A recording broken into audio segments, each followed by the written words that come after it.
নমস্কাৰ বন্ধু বান্ধৱীসকল, আজি মই আপোনালোকৰ লৈ আহিছোঁ এটি নতুন ৰেচিপি। আজিৰ ৰেচিপিটো হ'ল কেকুৰা আৰু মই কেকুৰাৰ পকৰি বনাম। আপোনালোকে হয়তো চাটনি আৰু তৰকাৰী খাই পাইছে। বলচোন আজি কেনেকৈ বনাওঁ ৰেচিপিটো চাওঁগৈ। এয়া মই ধুনীয়াকৈ ধুই পেলাই ৰেডি কৰি ল'লোঁ আৰু মই এনেকৈ মাজৰ অংশবিলাক ওলাই লৈছোঁ। আৰু এয়া আপোনালোকে দেখিছে য়েল্লো কালাৰ যিটো আছে সেয়াও মই পকৰি বনাম। এয়া মই পকৰিটো বনাবলৈ আমাক লাগিব এয়া মই নহৰু আৰু আদা পেষ্ট বনাই লৈছোঁ, এটা নহৰু আৰু সৰু আদা এটুকুৰ।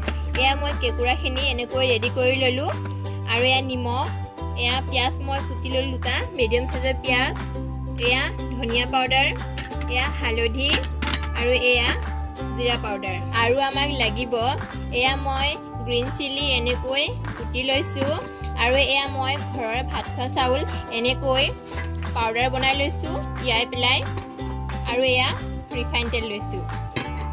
বলচোন আমি এতিয়া ৰেচিপিটো বনাওঁ। এয়া মই এতিয়া কেকুৰাখিনি পেষ্ট বনাই লওঁ। পেষ্টখিনি ৰেডি হৈ গ'ল। বলচোন আমি এতিয়া পকৰিটো বনাওঁগৈ। এয়া মই বাতি এটা ল'লোঁ ডাঙৰ আৰু ইয়াত মই প্ৰথমতে কেকুৰাৰ পেষ্টখিনি দি দিম।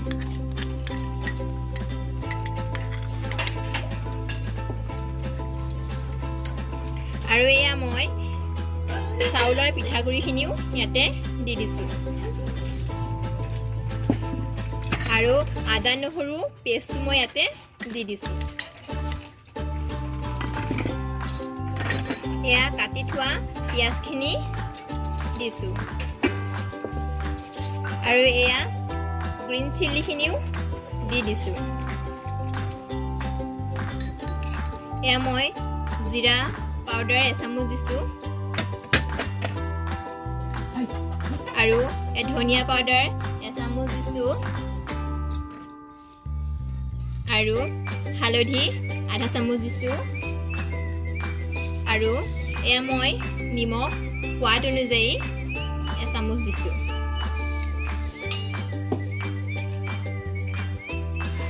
এতিয়া মই এইখিনি ধুনীয়াকৈ মিহলাই লওঁ।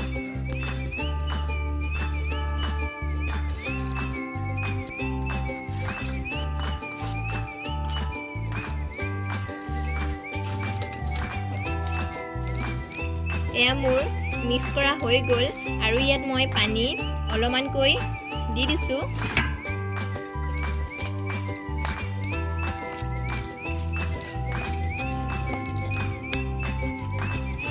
এয়া মোৰ মিশ্ৰণখিনি ৰেডি হৈ গ'ল।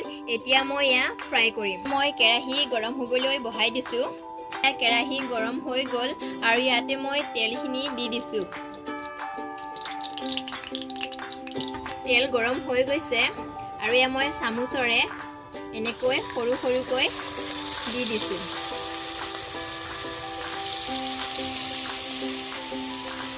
আপোনালোকে চাইছোঁ ডাঙৰ সৰু কেনেকৈ বনাই, নিজৰ খুচিমতে বনাব।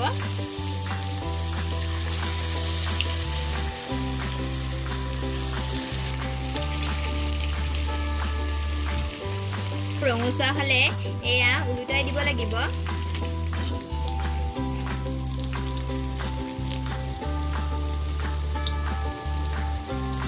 পকৰিখিনি ভজা হৈ গ'ল আৰু অলপ ৰঙচুৱা হ'লে ভাল লাগে আৰু বাকীখিনি মই এনেকৈয়ে ভাজি লওঁ।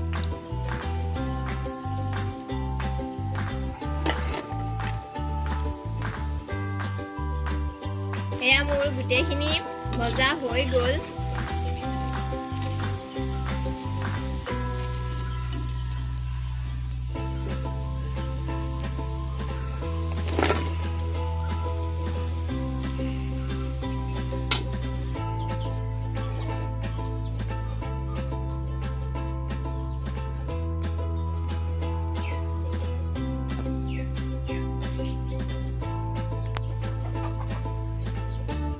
এয়া মোৰ কেকুৰাৰ পকৰি ৰেডি হৈ গ'ল।